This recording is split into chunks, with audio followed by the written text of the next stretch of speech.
पाकिस्तान की ओर से घुसपैठ की घटनाओं को विफल करने के लिए नियंत्रण रेखा एलओसी पर भारतीय सेना के जवान अग्रिम चौकियों पर 24 घंटे पैनी नजर रखते हैं, जिसके कारण आए दिन सीमा पर से घुसपैठ की कोशिशों को विफल कर दिया जाता है। एक अधिकारी ने कहा कि 12,000 फुट की ऊंचाई पर स्थित चौकियों पर तैनात देश के सैनिक छोटे लेकिन अत्याधुनिक हथियारों से लैस हैं और 24 घंटे सातों दिन घुसपैठियों पर कड़ी नज़र रखे हुए हैं। सेना के अधिकारियों का मानना है कि सर्दी आने पर दूसरी तरफ गतिविधियां बढ़ जाती हैं, क्योंकि हिमपात और कड़ाके की ठंड के दौरान आतंकवादी भारतीय सीमा में प्रवेश करने की कोशिश करते हैं। कुपवाड़ा में सेना के एक अधिकारी ने कहा, जैसे जैसे सर्दी बढ़ती है वैसे सीमा पर घुसपैठ की कोशिशें ज़्यादा होने लगती हैं। हम नियंत्रण रेखा पर कड़ी निगरानी रखे हुए हैं, क्योंकि जम्मू कश्मीर में आतंकवाद को प्रभावित करने के संबंध में पाकिस्तान की मंशा कार्रवाई में कोई बदलाव नहीं आया है। उन्होंने कहा कि केरन और उससे सटा माछिल सेक्टर गत वर्षों तक आतंकवादियों की घुसपैठ के पारंपरिक रास्ते थे। यहाँ से घुसपैठ के सभी रास्ते शाम साबरी रेंज में और फिर उत्तरी कश्मीर के बारामूला, सोपोर और बंदीपोरा में हैं।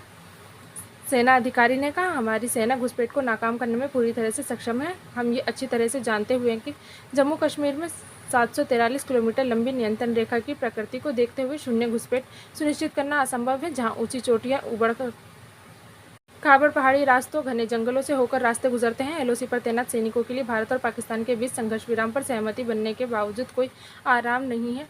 केरन में अग्रिम चौकी पर तैनात सेना के एक जवान ने कहा, हमें 24 घंटे निगरानी रखनी होती है और सुनिश्चित करना होता है कि कोई भी एलओसी पार न कर सके। भले ही संघर्ष विराम हो गया है, लेकिन हम अपने सुरक्षाकर्मियों को 24 घंटे चौकस रखते हैं, क्योंकि आतंकवादियों ने कश्मीर में घुसने की कोशिश करना कभी भी बंद नहीं किया है। सेना अधिकारी ने कहा कि हम घाटी में शांति सुनिश्चित करने के लिए कश्मीर में 350 किलोमीटर से अधिक एलओसी पर कड़ी निगरानी रखे हुए हैं। अत्याधुनिक तकनीकी के साथ एलओसी की तार की बाढ़, जिसे आतंकवादी रोधी बाड़ा प्रणाली के रूप में भी जाना जाता है। इसके अलावा रात्रि दृष्टि उपकरणों एकीकृत निगरानी प्रणाली के साथ सेना तैयार है।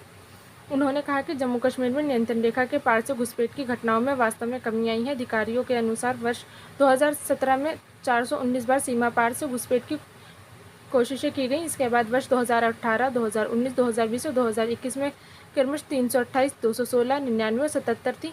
उन्होंने कहा कि इस साल घुसपैठ की कोशिशों की ज़्यादा संख्या नहीं है। रक्षा अधिकारियों ने कहा कि इस साल कश्मीर संभाग में घुसपैठ की 6 कोशिशों को नाकाम कर दिया गया है। जम्मू कश्मीर के पुलिस प्रमुख दिलबाग सिंह ने कहा कि इस साल आतंकवादियों की घुसपैठ लगभग शून्य हो गई है। श्री सिंह ने गत शुक्रवार को कहा, इस साल घुसपैठ लगभग शून्य है। सीमा पार से घुसपैठ की कोशिशें की गई, लेकिन ज़्यादातर नाकाम कर दी गई। खुफिया सूचनाओं के मुताबिक कश्मीर में नियंत्रण रेखा के पार लगभग 250 आतंकवादी घुसपैठ के लिए विभिन्न लॉन्च पैड पर इंतजार कर रहे हैं।